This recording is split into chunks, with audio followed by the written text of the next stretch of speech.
Welcome friends, हम सभी लोग हेलो एल्केन और हेलो एरीन टॉपिक के अंतर्गत हेलो एरीन्स पढ़ रहे थे और आज मैं इस पूरे चैप्टर का अपना लास्ट वीडियो लेकर के आपके सामने प्रस्तुत हूं। देखिए, आप सभी लोगों को बता दूं कि जो बच्चे हेलो एरीन केवल पोर्शन से अपने टॉपिक को स्टार्ट किए हैं, तो हेलो एरीन के मैं पिछले 4 वीडियो आपको बना चुका हूं। बेसिकली उसमें फर्स्ट, सेकेंड और थर्ड जो वीडियो है वो वीडियो तो कंटेंट से रिलेटेड है, बट जो फोर्थ वीडियो है वो कुछ एनसीईआरटी के क्वेश्चंस उसमें दिए हुए हैं, तो आप उन क्वेश्चंस को अच्छे से सॉल्व कर लेंगे। ये लास्ट वीडियो है, इसमें भी कुछ थियोरिटिकल पोर्शन जो रह गया हुआ है वो हम यहाँ पर कवर करेंगे। ऐसा नहीं है कि हेलो एल्केन और हेलो एरीन में केवल इतना ही है। देखिए, पढ़ाने के लिए बहुत सारी चीजें हैं और आने वाले समय में मैं अपनी इस हेलो एल्केन और हेलो एरीन की जो प्लेलिस्ट है उसको मैं अपग्रेड करता रहूंगा। जैसे जैसे बोर्ड्स में क्वेश्चन आते हैं, एनसीईआरटी के क्वेश्चंस आते हैं, जैसे जैसे टाइम मिलता है मैं छोटे छोटे वीडियोस इसमें और ऐड करता रहूंगा। बट अगर हम देखें तो ओवरऑल जो थ्योरी सेक्शन है वो सेक्शन कम से कम इतना पढ़ना अनिवार्य है। इतना अगर आप पढ़ोगे तो इसमें से आप एनसीईआरटी के या अपने रेफरेंस बुक के 80-90% से ज्यादा क्वेश्चंस खुद ब खुद करने लगोगे। कुछ एक क्वेश्चंस में हो सकता है शुरुआती स्टेज में आपको दिक्कत आए, बट आप इसके आगे जब अपग्रेडेड मेरी प्लेलिस्ट देखेंगे तो आपको उम्मीद है कि ये जो समस्याएं हैं वो खुद ब खुद दूर हो जाएंगी। तो आइए हम अपना टॉपिक स्टार्ट करते हैं। हम लोग जो टॉपिक में बात कर रहे हैं वो है हेलो एरीन के रासायनिक गुणों की। उन रासायनिक गुणों में हम थोड़ा सा समझते हैं कि जो हेलो एरीन है वो कौन से रासायनिक गुण शो करती है। देखो, ये हमारे पास क्लोरोबेंजीन हमने एक एग्जाम्पल के तौर पर लिखा हुआ है, और ये जो क्लोरोबेंजीन है ये बेसिकली एक हेलो एरीन है। अब इसमें 2 तरह के नेचर या 2 तरह की प्रॉपर्टीज शो होती है। एक प्रॉपर्टीज जो हेलो कंपाउंड देता है, मतलब जिस कंपाउंड में Cl पार्टिसिपेट करेगा, मतलब Cl जो है वो अभिक्रिया को प्रोसीड करेगा, मतलब उसमें रिएक्टिव पार्ट कौन होगा, Cl। और दूसरे टाइप की रिएक्शन है जिसमें बेंजीन का जो न्यूक्लियस है, न्यूक्लियस बोलते हैं इसको हम, मतलब बेंजीन का जो ग्रुप है उस पर रिएक्शन होगी। तो आपसे क्वेश्चन पूछा जाता है, देखो बोर्ड में पूछा गया क्वेश्चन है कि क्लोरोबेंजीन की कोई 2 रिएक्शन ऐसी लिखो जिसमें ये प्रूफ हो जाए कि क्लोरोबेंजीन का क्लोरो ग्रुप अभिक्रिया में भाग ले रहा है और क्लोरोबेंजीन का बेंजीन नाभिक अभिक्रिया में भाग ले रहा है। मतलब 2 तरह की रिएक्शन है, 2 तरह की क्लासिफिकेशन है। कुछ रिएक्शन ऐसी हैं जिसमें बेंजीन का नाभिक भाग लेगा, तो कुछ रिएक्शन ऐसी है जिसमें हेलो ग्रुप पार्टिसिपेट करेगा। तो आइए उन्हीं रिएक्शंस को हम सीक्वेंस से पढ़ते हैं। सबसे पहले हम उन रिएक्शनों को पढ़ ले रहे हैं जिसमें बेंजीन का न्यूक्लियस पार्टिसिपेट कर रहा है। तो देखो, हमने हेडिंग लिखी हुई है बेंजीन नाभिक के कारण अभिक्रिया। देखो, बेंजीन नाभिक के कारण अभिक्रिया, ऐसा नहीं है कि हम क्लोरोबेंजीन पढ़ रहे हैं, आगे चल के हम फिनॉल भी पढ़ेंगे, बेंजोल्डिहाइड भी पढ़ेंगे, बेंजोइक एसिड भी पढ़ेंगे, नाइट्रोबेंजीन भी पढ़ेंगे। तो इन सभी कंपाउंड्स में 2 तरह की चीजें हैं, एक तो है ग्रुप और एक है बेंजीन का न्यूक्लियस। मतलब हर तरह का क्वेश्चन, मतलब हर पोर्शन में यही क्वेश्चन बनेगा। सपोज हम नाइट्रोबेंजीन की बात करें, तो अभी हम आपसे आने वाले समय में जब हम टॉपिक पढ़ाएंगे तो हमारा क्वेश्चन क्या रहेगा कि नाइट्रोबेंजीन की वो रिएक्शन लिखो जिससे प्रूफ हो जाए कि नाइट्रो ग्रुप रिएक्शन में पार्टिसिपेट कर रहा है। या फिर हम आपसे पूछेंगे नाइट्रोबेंजीन की वो रिएक्शन लिखो जिसमें बेंजीन का न्यूक्लियस पार्टिसिपेट कर रहा है। ऐसा नहीं है कि ये क्वेश्चन नाइट्रोबेंजीन को लेकर के है, हम यही क्वेश्चन बेंजोल्डिहाइड को लेकर के भी बना सकते हैं, और यही क्वेश्चन बेंजोइक एसिड को लेकर के भी बना सकते हैं, और यही क्वेश्चन अदर कंपाउंड्स को लेकर के भी बना सकते हैं। ये बोर्ड के पूछे गए क्वेश्चन है। तो देखो, जो न्यूक्लियस, जो बेंजीन का जो न्यूक्लियस पार्टिसिपेट करता है उसकी रिएक्शन हर बार कम से कम इतनी तो मिलेगी ही जो हम लिख रहे हैं बोर्ड पर। फिलहाल अभी पहली रिएक्शन कौन सी लिखी हुई है, नाइट्रीकरण। देखो, नाइट्रीकरण में सबसे पहले आप याद रखो, हम नाइट्रीकरण में रिएक्शन कराते हैं कॉन्सेंट्रेटेड नाइट्रिक एसिड की, मतलब सांद्र नाइट्रिक अम्ल की, सांद्र नाइट्रिक अम्ल की रिएक्शन कराते हैं। और ये रिएक्शन जब भी कराई जाती है नाइट्रीकरण रिएक्शन में, तो उपस्थिति ली जाती है सांद्र सल्फ्यूरिक अम्ल की। ये शांत सल्फ्यूरिक अम्ल की उपस्थिति ली जाती है और लगभग 60 डिग्री सेंटीग्रेड पर रिफ्लेक्स किया जाता है, मतलब काफी देर तक उबाला जाता है, या जिसको हम बोलते हैं 60 डिग्री सेंटीग्रेड लिखते हैं, या फिर इसको हम बोलते हैं 523 केल्विन टेम्परेचर। एनसीईआरटी में केल्विन लिखा हुआ है इसलिए मैंने केल्विन लिख दिया। तो आपने देखा नाइट्रीकरण हमें जिस कंपाउंड का भी करना है, फिलहाल तो हम क्लोरोबेंजीन पढ़ रहे हैं, तो हमारा क्वेश्चन क्या होगा कि जब हम क्लोरोबेंजीन को सांद्र सल्फ्यूरिक अम्ल की उपस्थिति में सांद्र नाइट्रिक अम्ल के साथ 60 डिग्री सेंटीग्रेड तापमान पर रिफ्लेक्स करते हैं या कहते हैं उबालते हैं या काफी देर तक गर्म करते हैं, तो हमको प्रोडक्ट मिलता है। और वो प्रोडक्ट कौन सा होगा उसको आप समझ लीजिए, खुद का खुद याद हो जाएगा। ये जो क्लोरो ग्रुप है, आपको बताया था हमने अभी पिछले वीडियो में कि ये जो क्लोरो ग्रुप होता है ये ऑर्थो और पैरा डायरेक्टिंग ग्रुप होता है। इसका मतलब जो हमारा रिजल्ट आएगा उस रिजल्ट में क्या बनेगा, ऑर्थो नाइट्रोक्लोरोबेंजीन और साथ में क्या बनेगा, पैरा नाइट्रोक्लोरोबेंजीन। दोनों चीजों का मिक्सचर आपको मिलेगा, दोनों पदार्थों का आपको मिक्सचर मिलेगा। इसका नाम क्या होगा, ऑर्थो नाइट्रोक्लोरोबेंजीन, और इस वाले का नाम होगा पैरा नाइट्रोक्लोरोबेंजीन, और इस रिएक्शन को हम बोलते हैं क्लोरोबेंजीन का नाइट्रीकरण। अब बात कर लेते हैं हैलोजनीकरण की। देखिए देखो हैलोजनीकरण में समझ लो पहले, जब भी हम हैलोजनीकरण करेंगे, ऐसा नहीं है कि अभी हम क्लोरोबेंजीन का कर रहे हैं, आने वाले समय में हम किसी और कंपाउंड का भी हैलोजनीकरण करेंगे। तो हम हैलोजनीकरण कर रहे हैं मतलब क्लोरीन की रिएक्शन करा रहे हैं, और यहां ले रहे हैं हैलोजन वाहक या फिर लुईस एसिड ले रहे हैं, और उसका नाम है FeCl3। तो हम क्या बोलेंगे कि जब हम क्लोरोबेंजीन की क्रिया निर्जल FeCl3 की उपस्थिति में क्लोरीन से कराते हैं, तो आप बताओ फिर से इसमें क्या मिलेगा, जो आने वाला ग्रुप है वो कहां जाएगा, ऑर्थो पर जाएगा और पैरा पर जाएगा। आपको बताया था हमने पिछले वीडियो में ऑर्थो पैरा पर क्यों जाएगा। तो फिलहाल हमारा यहाँ पर जो रीजन है हम उसकी बात नहीं कर रहे हैं, हम यहाँ पर प्रोडक्ट की बात कर रहे हैं। तो इस तरह से हमको जो कंपाउंड मिलेगा उसका नाम है ऑर्थो डाइक्लोरोबेंजीन, इसका नाम होगा ऑर्थो डाइक्लोरोबेंजीन, और इसका नाम हो जाएगा पैरा, पूरा नाम लिख दीजिएगा, डाइक्लोरोबेंजीन। और इस रिएक्शन को हम बोलते हैं हैलोजनीकरण। इस रिएक्शन में आप देखिए क्लोरीन ग्रुप तो ज्यों का त्यों है, बेंजीन रिंग पर पार्टिसिपेट हो रहा है, बेंजीन रिंग का पार्टिसिपेशन हो रहा है, और देखो उसका H हटके कौन सा ग्रुप आ रहा है, NO2 आ रहा है, उसका H हटके कौन सा ग्रुप आ रहा है, Cl ग्रुप आ रहा है। तो इस रिएक्शन को बोलते हैं बेंजीन का हैलोजनीकरण, और इन रिएक्शन से ये प्रूव होता है कि बेंजीन का न्यूक्लियस रिएक्शन में पार्टिसिपेट कर रहा है। अब हम बात करते हैं सल्फोनीकरण की। सल्फोनीकरण में देखिए समझ लीजिए क्या होता है, हम सल्फोनीकरण में जो रिएक्शन है वो किससे कराते हैं, सांद्र सल्फ्यूरिक अम्ल से।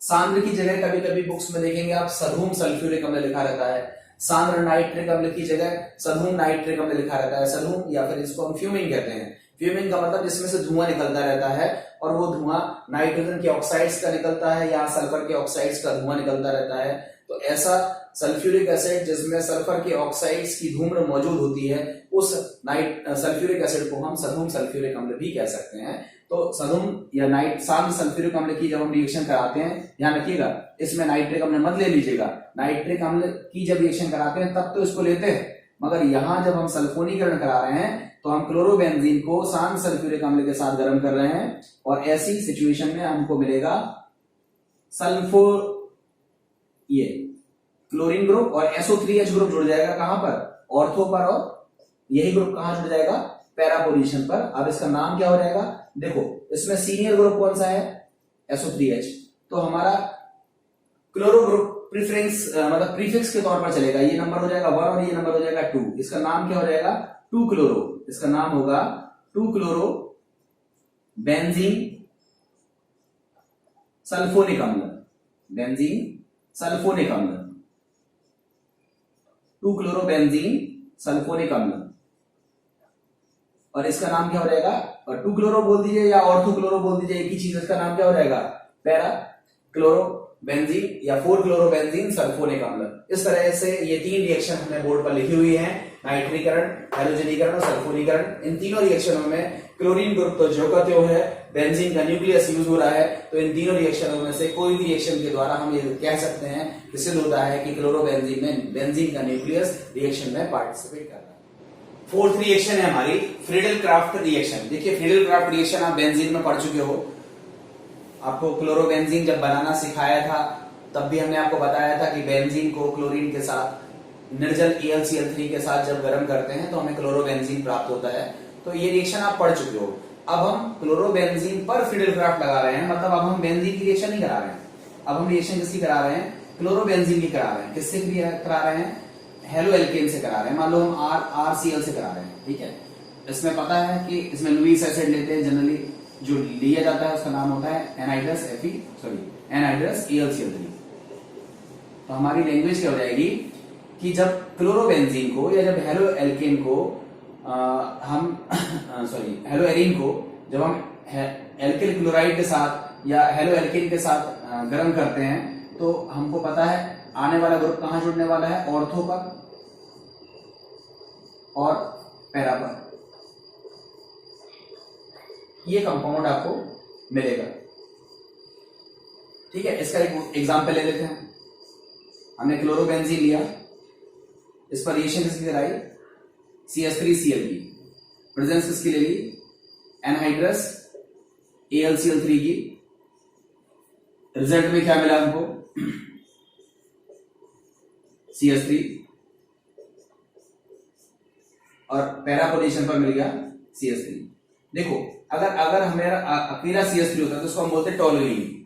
अब इस टोलुइन पर क्लोरो ग्रुप लग गया है, नंबरिंग 1 2 को हम ऑर्थो कह सकते हैं, तो उसको बोलेंगे ऑर्थो क्लोरो टोलुइन।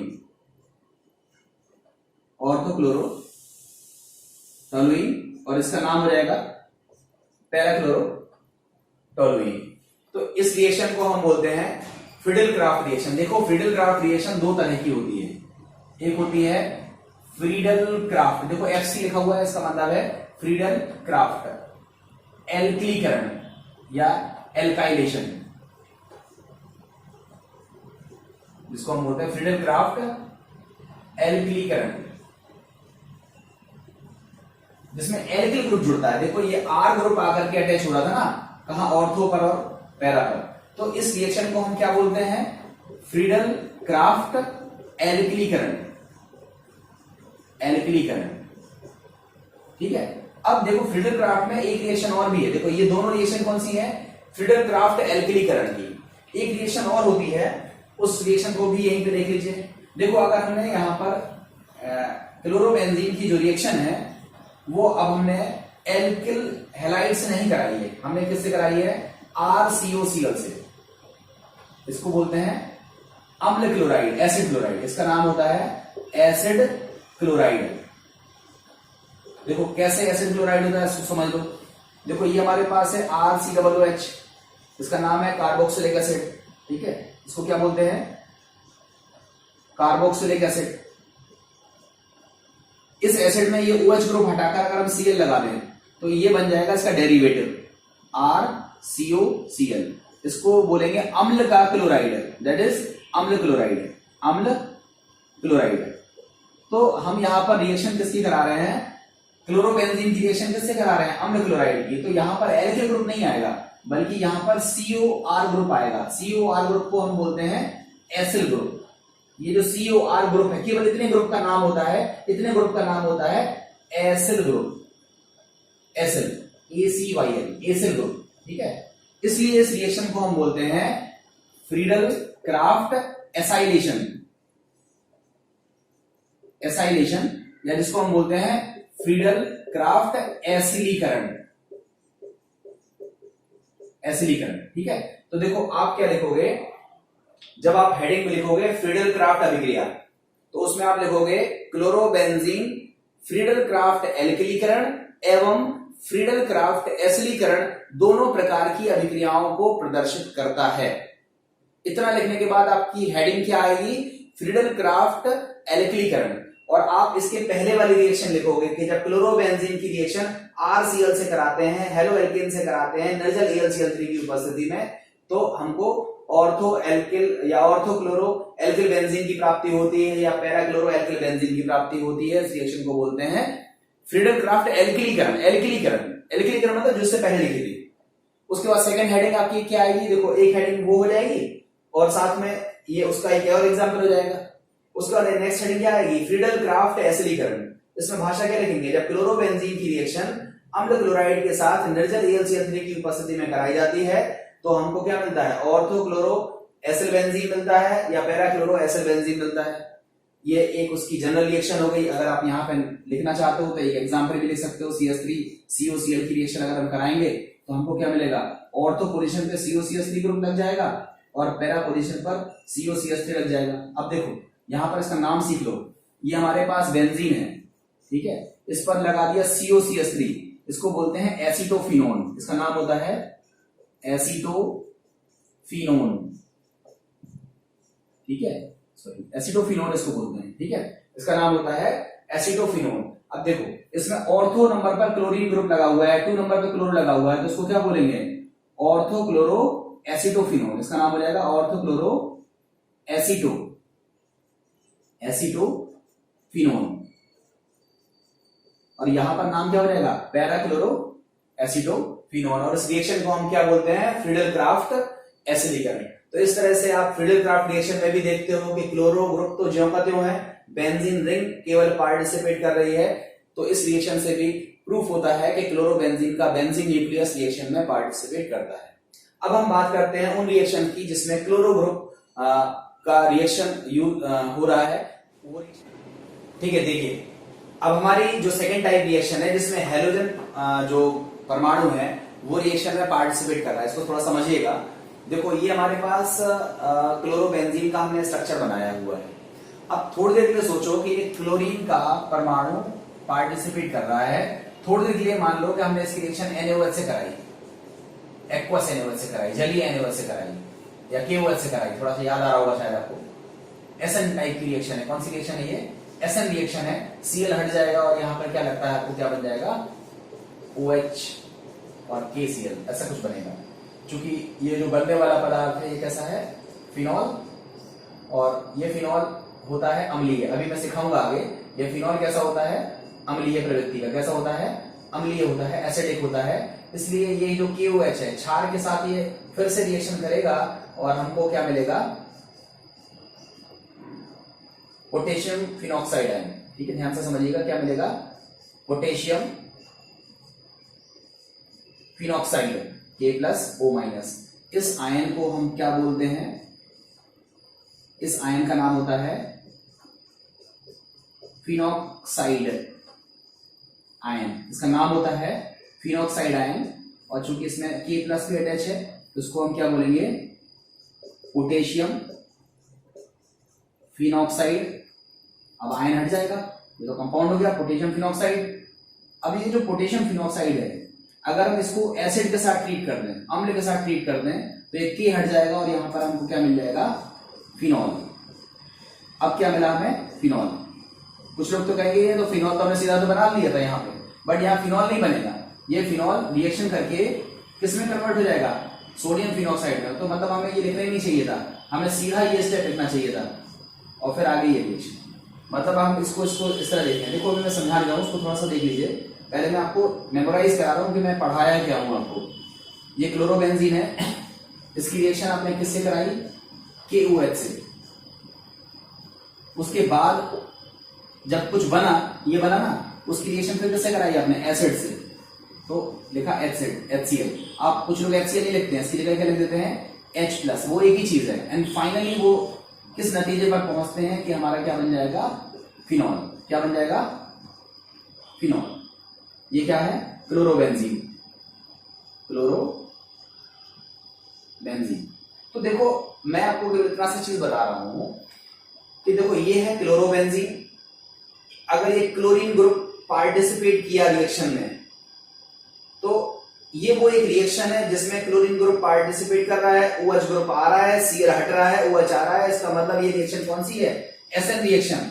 और एसएन रिएक्शन के बारे में मैंने आपको वीडियो नंबर 2 या 3 में जो क्लोरोबेंजीन से रिलेटेड, जो हेलोएरीन से रिलेटेड मेरा जो सेकंड और थर्ड पार्ट था, उसमें मैंने आपको क्या बताया था कि जो हेलोएरीन होते हैं वो न्यूक्लियोफिलिक सब्स्टिट्यूशन रिएक्शन धीमी गति से शो करते हैं, स्लो रेट से शो करते हैं। तो इसका मतलब ये जो रिएक्शन है जिसको हम बड़े आसानी से लिखते रहे कि क्यूओएच के साथ रिएक्शन करने पर ऐसा हो जाएगा, ये आसानी से रिएक्शन नहीं होगी।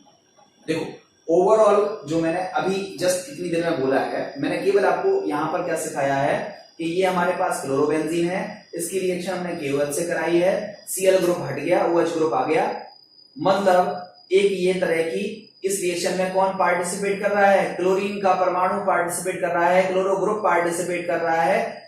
और क्लोरो ग्रुप का पार्टिसिपेशन होने वाली जो रिएक्शन है वो कौन सी रिएक्शन होती है, एसएन रिएक्शन। और हम पढ़ चुके हैं कि जो क्लोरो ग्रुप जो हेलोएरीन का होता है उसमें जो स्पीड होती है, जो अभिक्रिया की जो दर होती है वो धीमी होती है। मतलब हेलोएरीन स्लो मोशन से, धीमी गति के साथ एसएन रिएक्शन को शो करते हैं। तो अब हमारी रिएक्शन की कंडीशन डेवलप होगी, वो कंडीशन को आप समझिएगा, उसके बाद तब हम फिर बात करते हैं पूरी चीजों पर। देखो अब हमारी कंडीशन, ये तो तुम आपको समझ में आ गया होगा कि कैसे ग्रुप हट रहा है। अब कंडीशंस को देखिएगा, हमारे पास जो फर्स्ट रिएक्शन, मतलब हमारी जो हेडिंग है वो क्या है, हेलोजन परमाणु के कारण अभिक्रिया। वो सारी चीज तो समझाने वाली थी। हेलोजन परमाणु के साथ के कारण अभिक्रिया में पहली रिएक्शन कौन सी है, हेलोजन परमाणु का OH समूह द्वारा प्रतिस्थापन। तो यहां पर याद रखिए कि हम लोग क्या लेने वाले हैं, क्लोरोबेंजीन, उसकी रिएक्शन किससे कराने वाले हैं, NaOH से। ध्यान से समझिएगा, हम NaOH से कराएंगे या KOH से ले सकते हो आप, हम NaOH से ले रहे हैं जैसा आपकी एनसीईआरटी में लिखा हुआ है। हमने NaOH से रिएक्शन कराई। ये रिएक्शन नॉर्मल कंडीशन पर नहीं होगी, साधारण तापमान पर नहीं होगी, इसके लिए हमें इसको ज्यादा गर्म करना पड़ेगा और हम करेंगे लगभग 623 केल्विन तापमान पर और 200 वायुमंडल दाब पर। ये उच्च दाब है, उच्च ताप है। अब बताओ उच्च दाब और उच्च तापमान की जरूरत क्यों पड़ी, क्योंकि क्लोरोबेंजीन आसानी के साथ क्लोरो ग्रुप को हटने नहीं दे रहा था, क्लोरो ग्रुप आसानी से नहीं हट रहा था, इसलिए हमें हाई टेम्परेचर और हाई प्रेशर को लेना पड़ा है। एंड फाइनली जो हमको कंपाउंड मिलेगा वो कंपाउंड क्या होगा, सोडियम फिनॉक्साइड। इसका नाम क्या हो जाएगा, सोडियम फिनॉक्साइड। और सोडियम फिनॉक्साइड को अगर हम अम्ल के साथ अभिकृत कर दें तो हम लोगों को मिल जाएगा फिनॉल। तब जाकर के हम लोगों को क्या मिलेगा, फिनॉल मिलेगा। और इस पूरे प्रोसेस को, मतलब क्लोरोबेंजीन से फिनॉल बनाने की इस प्रोसेस का नाम होता है डाव प्रक्रम, या जिसको बोलते हैं डाव प्रोसेस। तो ये डाव प्रक्रम या डाव प्रोसेस पूछा जाता है ऑब्जेक्टिव में कि किस कंपाउंड को बनाने के लिए डाव प्रोसेस का यूज होता है। तो आप याद रखिएगा फिनॉल बनाने के लिए इसका यूज होता है। डाव प्रोसेस में करते क्या है, क्लोरोबेंजीन की रिएक्शन NaOH से कराते हैं। ध्यान रखिएगा, अगर क्लोरोबेंजीन की रिएक्शन आपने NaOH से कराई, टेम्परेचर और प्रेशर को मेंशन नहीं किया, तो ये रिएक्शन नहीं होती है, यहां पर ये रिजल्ट नहीं बनेगा। कुछ लोग कहते हैं क्या 2 स्टेप लिखना जरूरी है। अगर आप इसको शॉर्ट में लिखना चाहते हो तो आप शॉर्ट में भी लिख सकते हो। देखो किस तरह से हमने फिनॉल लिया, क्लोरोबेंजीन लिया, इसकी रिएक्शन नंबर 1 किससे कराई, NaOH से। NaOH से कब कराई, 623 केल्विन टेम्परेचर पर और 200 atm प्रेशर पर। ये फर्स्ट प्रोसेस हुई।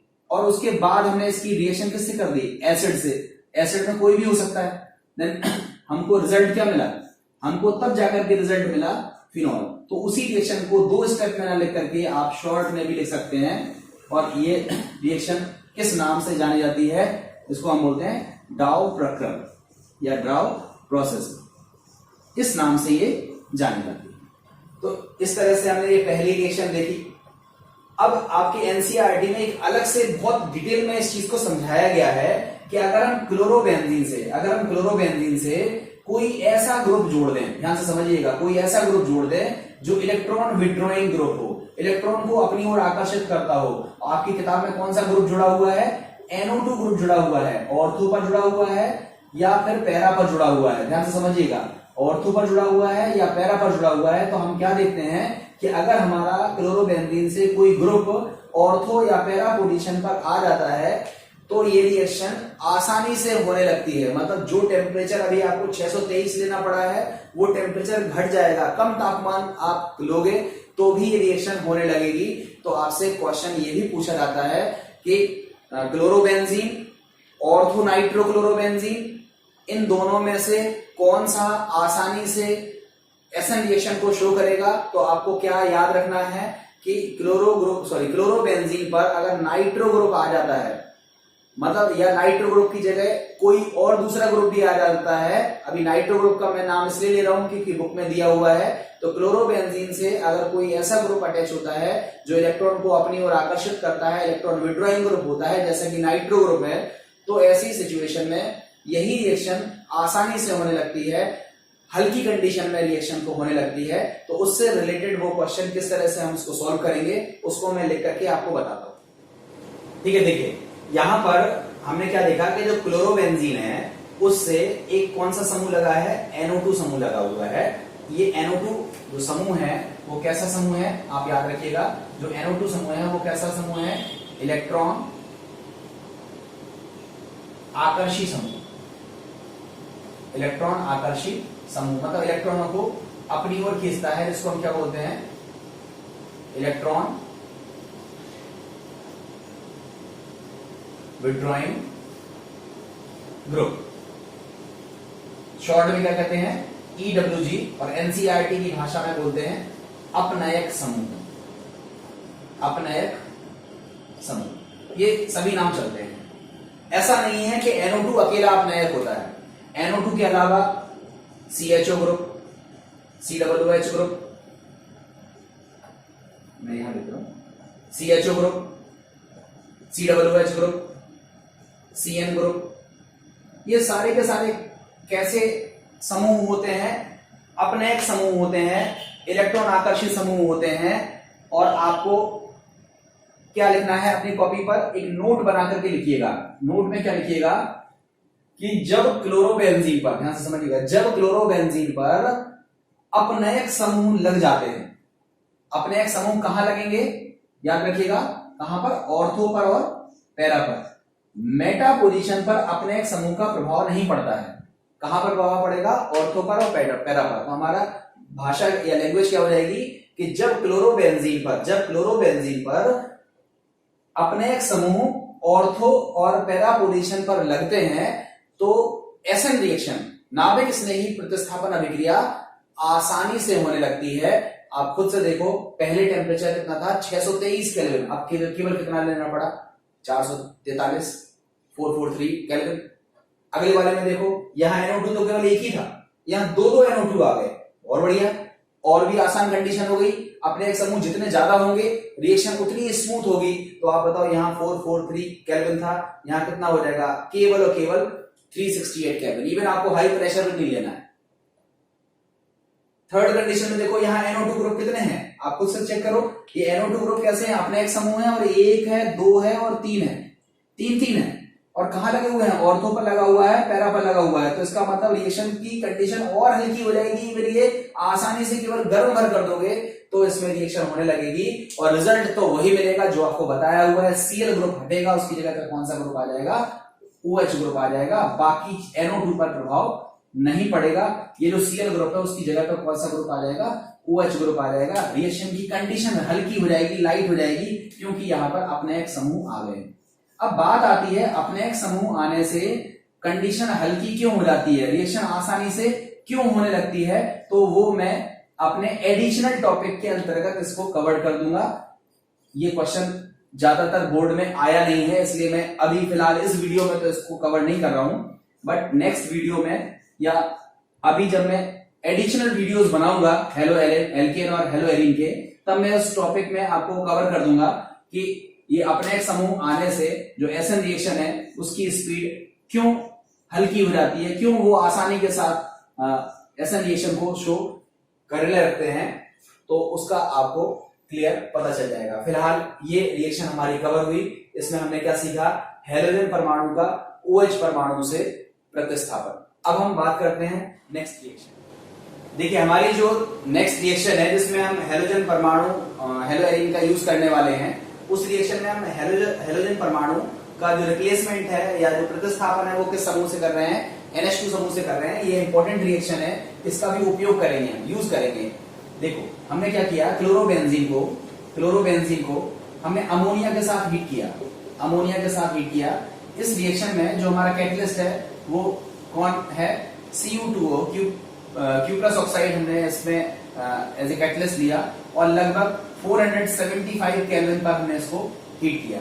तो हमने क्या देखते हैं कि ये जो Cl ग्रुप है, ये NH2 ग्रुप से रिप्लेस हो जाता है। इसका मतलब ये हुआ कि हम यहाँ पर देखेंगे कि हम लोगों को मिलेगा 2 moles of NH2 plus 2 moles of HCl। देखो ध्यान से समझना, यहाँ 2 लिखने की फिलहाल अभी तो जरूरत नहीं है। अगर हम इस रिएक्शन को इस तरह लिख देते हैं तो कोई दिक्कत नहीं। क्लोरोबेंजीन की रिएक्शन अमोनिया से करा रहे हैं Cu2O की प्रेजेंस में 475 केल्विन पर, तो हमें क्या मिल जा रहा है, एनिलीन। क्या मिल जा रहा है, एनिलीन हमको प्राप्त हो जा रहा है। मगर जब हम इस रिएक्शन को पेपर में देखते हैं किस तरह से आता है, तो आपसे देखो क्या पूछा जाता है, क्वेश्चन पूछा जाता है क्या होता है जब क्लोरोबेंजीन को अमोनिया और क्यूप्रस ऑक्साइड के मिश्रण के साथ, उत्प्रेरक नहीं मिलता है, अमोनिया और क्यूप्रस ऑक्साइड के मिश्रण के साथ 475 केल्विन तापमान पर गर्म किया जाता है। तो इस रिएक्शन को ध्यान से समझिएगा। हम क्या देखेंगे कि ये रिएक्शन वही है, इसमें हम लोगों को क्या मिल रहा था, एनिलीन, ठीक है, मिल रहा है एनिलीन, अभी भी मिल रहा है। मगर अभी हमें HCl के कितने अणु मिलेंगे, यहाँ 2 और यहाँ 2 लिया तो यहाँ HCl के कितने अणु मिलेंगे, 2, और वो 2HCl यहाँ पर रिएक्शन करेगा तो हमें क्या मिलेगा, Cu2Cl2 क्यूप्रस क्लोराइड मिलेगा और साथ में क्या मिल जाएगा, H2O। तो ये दोनों तरह से रिएक्शन लिखी जा सकती है। आप इस तरह भी लिख सकते हो और ऊपर वाले तरह से भी लिख सकते हो, जैसा भी पेपर में पूछा जाए वैसा आप लिखने की प्रैक्टिस कर सकते हो। खैर इस रिएक्शन में हमने देखा कि क्लोरोबेंजीन को क्यूप्रस ऑक्साइड के साथ 475 डिग्री टेम्परेचर पर जब अमोनिया के साथ हीट किया जाता है तो हमें एनिलीन की प्राप्ति होती है। ये इंपॉर्टेंट रिएक्शन है, इसका हम इस्तेमाल करेंगे अभी कन्वर्जन्स वगैरह जब हम आपको देंगे तो उन क्वेश्चंस में हम इन सभी का यूज करेंगे। तो यहाँ हमने देखी कि हेलोजन परमाणु की वजह से कौन सी रिएक्शन होती है। अब हम एक दो स्पेशल रिएक्शन है उनके बारे में और बात कर लेते हैं हेलो एलिन की, जिससे ये टॉपिक हमारा पूरी तरह से खत्म हो। हेलो एलिन की जो अन्य अभिक्रियाएं हैं उन अभिक्रियाओं में 3 रिएक्शन आपसे पूछी जाती है। एक है वुर्ट्ज-फिटिक अभिक्रिया, दूसरी है उल्मान अभिक्रिया और एक और तीसरी है क्लोरल के साथ रिएक्शन जो आप पढ़ चुके हो, उसमें डीडीटी बनता है। तो देखिए हम बात कर लेते हैं पहले वुर्ट्ज-फिटिक अभिक्रिया की। वुर्ट्ज-फिटिक को समझने के पहले हम आपको वुर्ट्ज बता देते हैं। वुर्ट्ज आप जानते हो कि हम हेलो एल्केन को सोडियम के साथ ईथर सॉल्वेंट की प्रेजेंस में अगर गर्म करते हैं तो NaX अलग हो जाता है और हमको क्या मिल जाता है, एल्केन। क्या मिल जाता है, एल्केन, और 2 मोल्स ऑफ NaX अलग हो गया। इस रिएक्शन को हम क्या बोलते हैं, वुर्ट्ज रिएक्शन। आपको पढ़ा हुआ है आपने वुर्ट्ज रिएक्शन। अब देखो यहां यहीं से हमारी दोनों चीजें निकल आएंगी। जब देखो ये जो RX है ये क्या चीज है, एलिफेटिक। ध्यान से समझना, एलिफेटिक टाइप का है, ये एलिफेटिक है और ये भी एलिफेटिक है। एलिफेटिक से मतलब आप समझ लो कि open chain, methyl ethyl propyl इस तरह का है। तो ये एलिफेटिक हेलो एल्केन है, ये भी एलिफेटिक हेलो एल्केन है। जब दोनों एलिफेटिक होंगे तो उसको हम क्या बोलेंगे, वुर्ट्ज अभिक्रिया। उसको हम क्या बोलेंगे, उसका नाम हो जाएगा वुर्ट्ज अभिक्रिया। उसको बोलेंगे वुर्ट्ज अभिक्रिया जब दोनों एलिफेटिक हो। अब यहीं पर सीखो, अगर एक एलिफेटिक हो और एक एरोमेटिक हो तो उसका नाम हो जाएगा वुर्ट्ज-फिटिक, और दोनों एरोमेटिक हो तो उसका नाम क्या हो जाएगा, उल्मान। देखो बहुत सिंपल है। हमने अब लिया, देखो एक लिया हमने क्लोरोबेंजीन, ये कैसा है, ये एरोमेटिक है। ध्यान रखना ये क्या है, क्लोरोबेंजीन, और ये किस तरह का हेलो एरिन है तो हम बोलेंगे ये एरोमेटिक टाइप का है। ठीक है, इसमें बेंजीन ग्रुप आ गया, बेंजीन आने की वजह से वो एरोमेटिक हो जाता है। और दूसरा वाला पार्ट हमने क्या लिया, एलिफेटिक। देखो RCl लिया, वही चीज वही कंडीशन ईथर के साथ हम इसको हीट करने वाले हैं। ईथर सॉल्वेंट की उपस्थिति में इसको हम गर्म करने वाले हैं तो हमको क्या मिल जाएगा, एल्किल बेंजीन। ये जो R ग्रुप है इस बेंजीन से जुड़ जाएगा तो उसको हम क्या बोलेंगे, एल्किल बेंजीन। इसका नाम हो जाएगा एल्किल बेंजीन। और साथ में कौन सा कंपाउंड निकलेगा, 2 मोल्स ऑफ NaCl। तो हमारी भाषा क्या हो जाएगी, जब क्लोरोबेंजीन को हेलो एल्केन के साथ, इसका नाम है हेलो एल्केन, जब क्लोरोबेंजीन को हेलो एल्केन के साथ ईथर विलायक की उपस्थिति में सोडियम धातु के साथ गर्म किया जाता है तो हमें एल्किल बेंजीन की प्राप्ति होती है। इस रिएक्शन को हम बोलते हैं वुड्स-फिटिक अभिक्रिया। ये उसका जनरल एग्जांपल हो गया। अगर आप एक और एग्जांपल देना चाहते हो तो यहां पर R की जगह क्या लिख दीजिएगा, CH3, तो इसका नाम क्या हो जाएगा, इसका नाम हो जाएगा क्लोरोमेथेन। और जब इससे रिजल्ट मिलेगा तो हमारा क्या मिलेगा, मैथिल बेंजीन। इसका नाम हो जाएगा मैथिल बेंजीन, जिसको हम एक और नाम से जानते हैं। इसका नाम क्या हो जाएगा, टोलुइन। इसका नाम हो जाएगा टोलुइन और इस रिएक्शन का नाम हो जाएगा वुड्स-फिटिक अभिक्रिया। मोस्ट इंपॉर्टेंट है, बहुत पूछी जाती है, नेम रिएक्शन है, तो वुड्स-फिटिक अभिक्रिया हम इससे सीख लेंगे। देखिए हमारी तीसरी रिएक्शन है उल्मान अभिक्रिया। देखो उल्मान अभिक्रिया हमने यहाँ याद तो करना बता दिया कि हम अगर दोनों एरोमेटिक ले लेंगे तो हम इसको बोलेंगे उल्मान, मगर थोड़ा सा यहाँ पर याद रखना है कि उल्मान रिएक्शन में हम सोडियम यूज नहीं करते हैं। हम यहाँ पर या तो कॉपर यूज करेंगे या तो सिल्वर यूज करेंगे। कॉपर और सिल्वर में ही यूज करना है। और जो हमें हेलो एल्केन लेंगे उसमें क्लोरो नहीं लेना है, हमें ब्रोमो और आयोडो लेना है। तो देखो हमारी जो भाषा हो जाएगी वो क्या हो जाएगी कि जब हम ब्रोमो एल्केन, ध्यान से समझिएगा, जब हम ब्रोमो एल्केन अथवा आयोडो एल्केन, ध्यान से समझना, जब हम ब्रोमो एल्केन अथवा आयोडो एल्केन को कॉपर अथवा सिल्वर दोनों में से कोई भी ले सकते हैं। अभी हम कॉपर ले रहे हैं। कॉपर अथवा सिल्वर चूर्ण के साथ एक बंद नली में गर्म किया जाता है, ठीक है, बंद नली में गर्म किया जाता है तो हमको डाईफेनिल प्राप्त होता है। ये CuBr2 अलग हो जाएगा, Cu(I2) अलग हो जाएगा। जब हम गर्म करेंगे तो गर्म करने की उपस्थिति में हम लोगों को मिलेगा डाईफेनिल। ये हम गर्म करेंगे तो हमको मिलेगा रिंग से अटैच एक और रिंग, इसका नाम होता है डाईफेनिल और साथ में मिलेगा CuBr2। यहां पर मिलेगा डाईफेनिल और लास्ट में क्या मिल जाएगा, Cu(I2). इस रिएक्शन को हम बोलते हैं उल्मान रिएक्शन या उल्मान सिंथेसिस। तो देखो क्लोरीन के साथ जो अभिक्रिया है उसको बताने से पहले मैं आपको एक और रिएक्शन बता दे रहा हूं। यहां पर है एक है फिटिक रिएक्शन, फिटिक अभिक्रिया। ध्यान से समझना, आपने 3 चीजें सीख ली। एक आपने सीखी कौन सी अभिक्रिया, वुड्स अभिक्रिया। दूसरी आपने सीखी वुड्स-फिटिक अभिक्रिया। तीसरी आपने सीखी उल्मान अभिक्रिया और अब आप चौथी अभिक्रिया सीखने वाले हो, कौन सी, फिटिक। तो वुड्स-फिटिक, वुड्स में क्या होता है, दोनों हेलो एल्केन हम कैसे लेते हैं, एलिफेटिक। क्या लेते हैं, एलिफेटिक। और धातु कौन सी लेते हैं, सोडियम।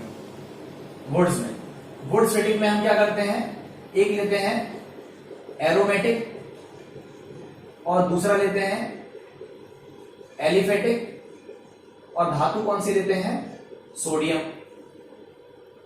अब जो फिटिक अभिक्रिया है इसमें हम क्या लेंगे, दोनों एरोमेटिक लेंगे। क्या लेंगे, दोनों एरोमेटिक लेंगे और धातु कौन सी लेंगे, सोडियम।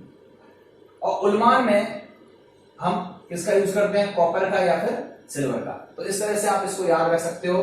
मैं फिटिक रिएक्शन को लिख दे रहा हूं कि जब हम हेलो एल्केन को, ध्यान से समझिएगा, जब हम हेलो एल्केन को जब हम हेलो एरीन को सोडियम धातु के साथ ईथर विलायक की उपस्थिति में गर्म करते हैं, सोडियम धातु के साथ ईथर विलायक की उपस्थिति में गर्म करते हैं तो हमको मिलता है डाईफेनिल कंपाउंड। और इस रिएक्शन को हम बोलते हैं, इस रिएक्शन का नाम होता है फिटिक अभिक्रिया। इसको हम क्या बोलते हैं, फिटिक अभिक्रिया।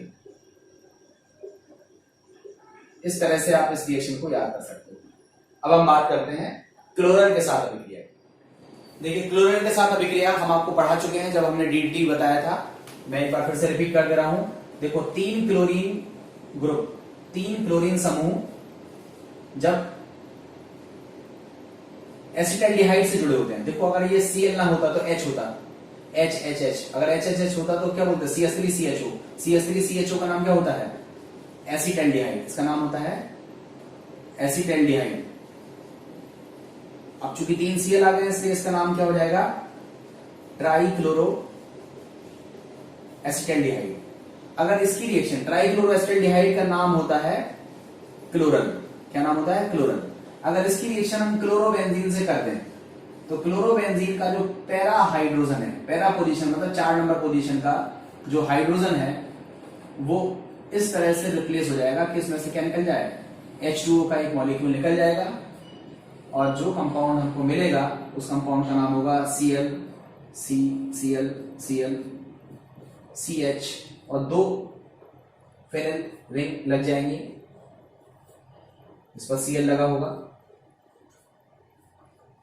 इसका नाम आपको बताया था हमने, para dichloro trichloro ethane, dichloro diphenyl, मैं गलत बोल गया, dichloro diphenyl trichloro ethane, short में देखो DDT, इसको बोलते हैं DDT। ये एक कीटनाशी होता है, मच्छर वगैरह मारने में इसका छिड़काव किया जाता है, गन्ने वगैरह की फसल में कीटनाशी के तौर पर इसका उपयोग किया जाता है। चूंकि ये नॉन बायोडिग्रेडेबल सब्सटेंस है और ये पर्यावरण को प्रदूषित भी करता है, इसकी उपस्थिति से बहुत सारे जो पक्षी हैं वो मृतप्राय हो गए। अमेरिका में जो बाज जो पक्षी है, वहां का राष्ट्रीय पक्षी है, वो भी इसकी प्रेजेंस की वजह से लुप्त प्राय की श्रेणी में आ गया। इसलिए अमेरिका जैसे विकसित कंट्रीज ने इस पर उत्पादन पर रोक लगा दी है। खैर, ये DDT है और इसका उपयोग हम लोग कीटनाशक के तौर पर करते हैं। तो ये थी हमारी कुछ एक रिएक्शंस। एक टॉपिक और है जिसको आप सेल्फ से पढ़िएगा, अगर नहीं आता है तो आप बताइएगा, तो मैं उसका एक और अलग से वीडियो बना दूंगा। वो है क्लोरोबेंजीन के निर्माण की प्रयोगशाला विधि। क्लोरोबेंजीन के निर्माण की प्रयोगशाला विधि, ये टॉपिक को आपको सेल्फ से ही करना है। क्लोरोबेंजीन के निर्माण की प्रयोगशाला विधि क्या है, इसको आप अच्छे से लिख के बना लीजिएगा। उम्मीद है आपको ये टॉपिक समझ में आ गया होगा। जिनको भी टॉपिक समझ में नहीं आया है वो बच्चों से मेरा रिक्वेस्ट है कि मेरी वीडियो को क्रम से देखें, सीक्वेंस से देखें, लिखें, पेशेंस रखें। देखो, अगर हम पूरे वीडियो का टाइमिंग जोड़ेंगे तो लगभग 8 से 9 घंटे के भीतर हम लोगों ने हेलो एल्कीन और हेलो एरीन को कवर कर लिया है। अब अगर हम ऐसे ही टॉपिक को डिवाइड कर दें तो हमारे पास 17-18 लेसन है। तो इस तरह से हम बहुत जल्दी अपना इंटरमीडिएट का कोर्स पूरा कर सकते हैं। NCERT के जितने क्वेश्चन हैं आप ट्राई करिए। मैं आपको कमिटमेंट करता हूं कि अगर आप मेरे पूरे वीडियो को सीक्वेंस से देख लेते हैं तो 80-90% तो क्वेश्चन आपका कहीं नहीं रुकेगा। 80-90% क्वेश्चन तो आप बड़ी आसानी से कर सकते हो सकता है 5-10% क्वेश्चन जो आप पे क्लिक नहीं करते हैं तो आप मेरे टेलीग्राम ग्रुप पर उनको भेज दीजिए।